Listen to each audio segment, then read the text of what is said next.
होगी। लेकिन इस हवेली में आपके और मेरे अलावा कोई नहीं है। तभी शिखा दर्द से तड़पने लगी। अर्चना ने अपने बेटे को धक्के देकर कमरे से बाहर निकाल दिया और दरवाजा बंद कर लिया। अर्जुन हक्का बक्का रह गया। अर्जुन दौड़ता हुआ गांव की ओर गया। उसने देखा कि गांव में एक पेड़ के नीचे गांव के सभी बुजुर्ग इकट्ठे थे।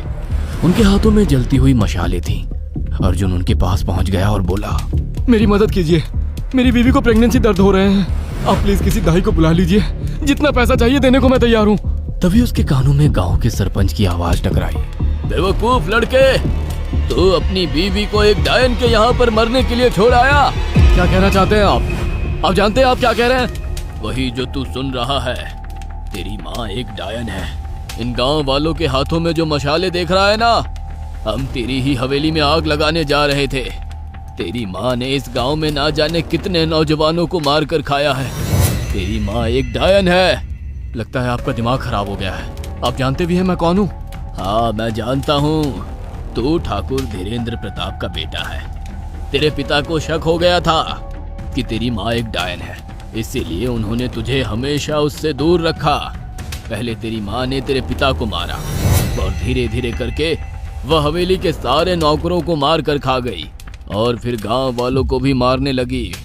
और अब तो तेरे होने वाले बच्चे को खाएगी, क्योंकि डायन को नवजात शिशु का मांस खाना बहुत पसंद होता है। अगर मेरी बात पर यकीन नहीं है तो चलकर मेरे साथ तू खुद अपनी आंखों से देख ले। इतना कहकर सरपंच अर्जुन को लेकर हवेली की ओर चल पड़ा। उसके पीछे कई लोग थे जो जलती मशाले पकड़े हुए थे। हवेली के अंदर घुसकर उन्होंने उस कमरे के दरवाजे को तोड़ दिया जहाँ पर शिखा थी। कमरे का मंजर देखकर अर्जुन के रोंगटे खड़े हो गए। उसने देखा कि उसकी माँ एक बेहद भयानक रूप में उसके बच्चे का मांस खा रही थी और उसकी पत्नी शिखा फर्श पर मरी हुई पड़ी थी और पूरा फर्श खून से लाल था। अर्जुन को अपनी आंखों पर यकीन नहीं आ रहा था कि तभी उसकी माँ उसके ऊपर झपटी। सरपंच ने चीखकर कहा, अरे इस डायन को आग लगा दो, जिंदा जला दो इसे और साथ ही साथ इस हवेली को भी। सभी लोगों ने जलती हुई मशाले डायन के ऊपर फेंक दी। देखते ही देखते डायन दर्द से चीखने और चिल्लाने लगी और कुछ ही देर में वो जलकर राख हो गई। हवेली में आग लगते ही सभी लोग अर्जुन को खींचकर बाहर ले आए।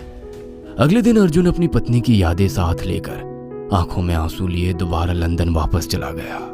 अगर आपको हमारी ये कहानी पसंद आई हो तो इसे लाइक और शेयर करना ना भूलें। साथ ही ऐसी और नई कहानियों के अपडेट्स पाने के लिए हमारे चैनल अक्षु टीवी को जरूर सब्सक्राइब करें।